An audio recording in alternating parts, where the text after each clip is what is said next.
Hello, Hasan law study में आपका स्वागत है। आज की इस वीडियो में हम चर्चा करने जा रहे हैं संपत्ति अंतरण अधिनियम यानी कि टीपी एक्ट के अंतर्गत समाआश्रित हित के बारे में, कंटीजेंट इंटरेस्ट के बारे में। तो देखिए, संपत्ति अंतरण अधिनियम, संपत्ति अंतरण अधिनियम 1882 में समाश्रित हित के बारे में, समाश्रित हित के बारे में धारा 21 में इसका वर्णन है। धारा 21 में इसका वर्णन है। अगर आप हमारे इस चैनल पर नए हैं तो मेरा चैनल यानी कि हसन लॉ स्टडी को सब्सक्राइब कर लें, बिल्कुल निःशुल्क है। मेरी इस वीडियो को लाइक करें, शेयर करें और कमेंट भी किया करें। संपत्ति अंतरण अधिनियम 1882 की धारा 21 के अंतर्गत इसका उल्लेख किया गया है। और ये जो समाआश्रित हित है, अगर साधारण शब्दों में देखें कि वो हित जो अभी जिस व्यक्ति के नाम में संपत्ति होने जा रही है उसे उस संपत्ति का हित प्राप्त अभी नहीं हुआ है, बल्कि आने वाले समय में वो हित उसे दिया जाएगा। अब जरा विधि की भाषा में देखें।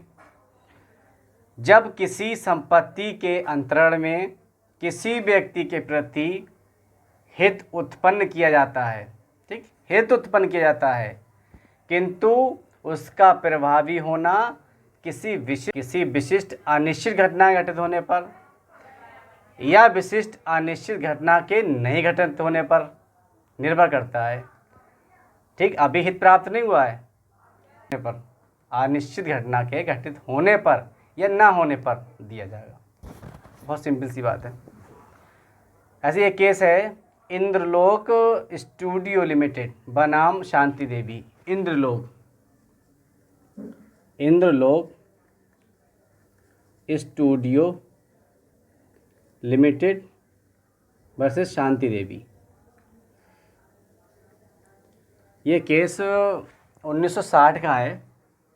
इसमें यह कहा गया कि समाश्रित हित एक संपत्ति है। समाश्रित हित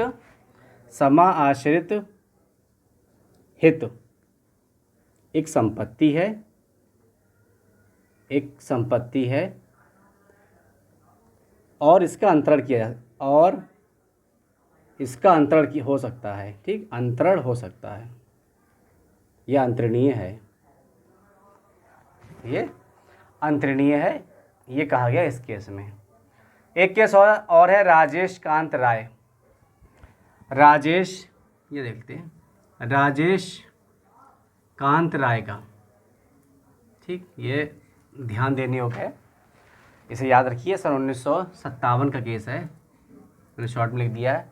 वैसे पूरा नाम इसका है कि राजेश कांत राय बनाम शांति देवी। इसमें भी शांति देवी नाम है प्रतिवादी में।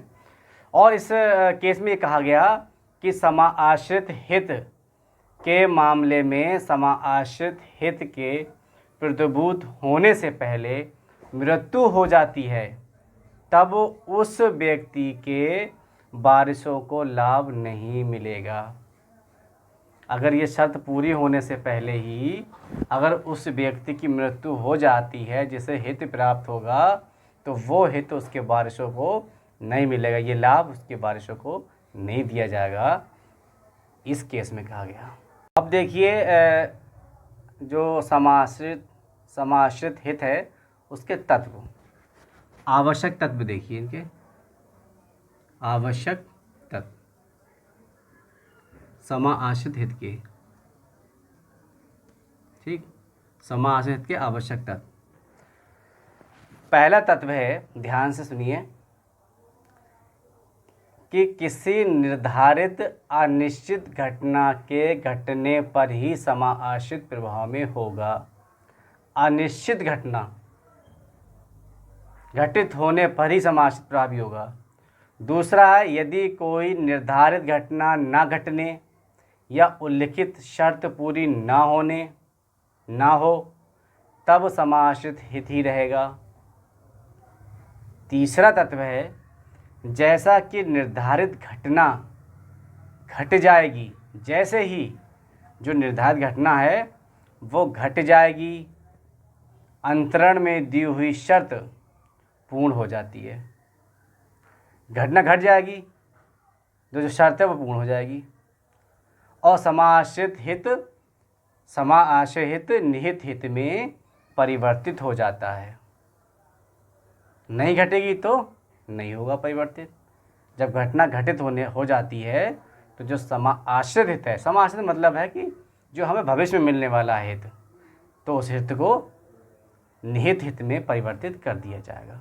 अच्छा, समाश्रित के प्रकार देखिए। समाश्रित के प्रकार वो मैंने ओरली लिख दिए। देखिए समाश्रित के प्रकार दो प्रकार हैं। एक नकारात्मक है हित और दूसरा है सकारात्मक समाश्रित हित, दो प्रकार के। अच्छा, नकारात्मक क्या होता है? जहाँ पर हित अनिश्चित घटना के घटित ना होने पर निर्भर करे, वो नकारात्मक है, ना होने पर। और जहाँ पर हित अनिश्चित घटना घटित होने पर निर्भर करता है, वो सकारात्मक है। जहाँ घटना घटेगी वहाँ सकारात्मक, जहाँ नहीं घटेगी वह नकारात्मक है। ये दो प्रकार के समाश्रित हित हैं। अब देखिए समाश्रित की विशेषताएं। जो समाश्रित हित है उसकी विशेषताएं क्या है? देखिए समाश्रित हित की विशेषताएं।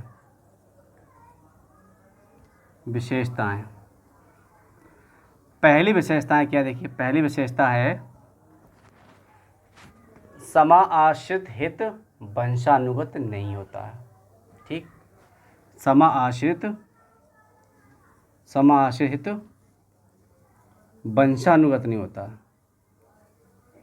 ठीक, मतलब अगर कोई व्यक्ति या उसके पुत्र को ये ट्रांसफ़र नहीं हो सकता। मैंने अभी कहा था कि अगर किसी घटना के घटित होने से पहले किसी व्यक्ति की मृत्यु हो जाए जिसके हित में समाश्रित हित दिया जा रहा है, उस घटना घटित होने से पहले उसकी मृत्यु हो जाती है तो उसके वारिसों को ये लाभ नहीं मिलेगा, इसीलिए वंशानुगत नहीं होता। दूसरा है ये किसी विशिष्ट पूर्ववर्ती शर्त के अधीन होता है। बिल्कुल, कोई विशिष्ट घटना होती पूर्ववर्ती, ठीक, कि ऐसा होगा तभी ऐसा होगा, अन्यथा नहीं। ठीक, घटना नहीं होती है तो नहीं। तीसरा जो विशेषता है वो पूर्ववर्ती शर्त का अनिश्चित होना भी आवश्यक है। अनिश्चित होना भी, पूर्ववर्ती जो शर्त है, ये पूर्ववर्ती शर्त होगी, लेकिन पूर्ववर्ती जो शर्त है वो अनिश्चित होगी, निश्चित नहीं, अनिश्चित होगी। ठीक, अनिश्चित से मतलब है कि घटना घट भी सकती है, नहीं भी कल बारिश होगी, नहीं कल बारिश हो सकती है, यानी कि हो भी सकती है और नहीं भी हो सकती है। ये निश्चित ही नहीं है, ये निश्चित नहीं है कि बारिश होगी भी ये नहीं भी होगी, तो ये अनिश्चित घटना है। चौथा है ये स्वीकारात्मक भी है और नकारात्मक भी है। अभी मैंने बताया था उसमें प्रकार में, देखिए स्वीकारात्मक भी है और नकारात्मक भी है। मैंने कहा था नकारात्मक का मतलब है कि कोई भी अनिश्चित घटना के घटित ना होने की शर्त, और ये जो स्वीकारात्मक होता है किसी भी निश्चित घटना के, यानी सकारात्मक घटने से कि घटने पर, उससे घटने पर, उसमें ना घटने पर। पांचवी विशेषता है कि यदि ये नकारात्मक घटना पर आधारित है तो घटना घटित ना होने पर निहित होगी, और अगर ये सकारात्मक पर आधारित है तो घटना के घटित होने पर निहित होगी। ठीक, आगे देखिए। अब एक क्वेश्चन फिर उठ रहा है दिमाग में कि क्या समाश्रित हित का अंतरण वैध है? समाआश्रित हित का अंतरण वैध है। देखिए यहाँ, क्या समाआश्रित हित का अंतरण वैध है? ठीक। अब ये क्वेश्चन, एक केस है कर्नांडो का मामला, कर्नांडो का मामला, ये शॉर्ट में आप याद कर सकते हैं। वैसे केस का जो पूरा नाम है कर्नाडो बनाम गुंतिल्ला का मामला। फ़िलहाल कर्नाडो के नाम से भी आप लिख सकते हैं एग्ज़ाम में। इसमें यह कहा गया था कि समाआश्रित हित अंतरित कर दिया जाता है, तो यदि अंतरणकर्ता जैसे ही उसमें निहित हित पाता है वैसे ही अंतरित को निहित हित पहुंच जाता है, यानी कि ये वैध है। अगला क्वेश्चन है नंबर 2, अगला टॉपिक, अभी ये क्वेश्चन ये था। और दूसरा ये बात आती है, पहले दिमाग में ये आई थी कि क्या हित का अंतरण वैध है, और दूसरी बात दिमाग में और आ रही है कि समाआश्रित हित को कुर्क किया जा सकता है या नहीं किया जा सकता है। दूसरी चीज़ है कि समाआश्रित हित है उसको कुर्क किया जा सकता है, क्या कुर्की उसकी हो सकती है? तो इसमें है नहीं हो सकती, लेकिन न्यायालय के आदेश पर इसे बेचा जा सकता है। ठीक, न्यायालय के आदेश पर इसे बेचा जा सकता है, लेकिन कुर्की नहीं हो सकती। तो आज की इस वीडियो में मैंने चर्चा की समाआश्रित हित के बारे में। अब मिलते हैं अगले वीडियो में, जुड़े रहिए हसन लॉ स्टडी के साथ। बाय।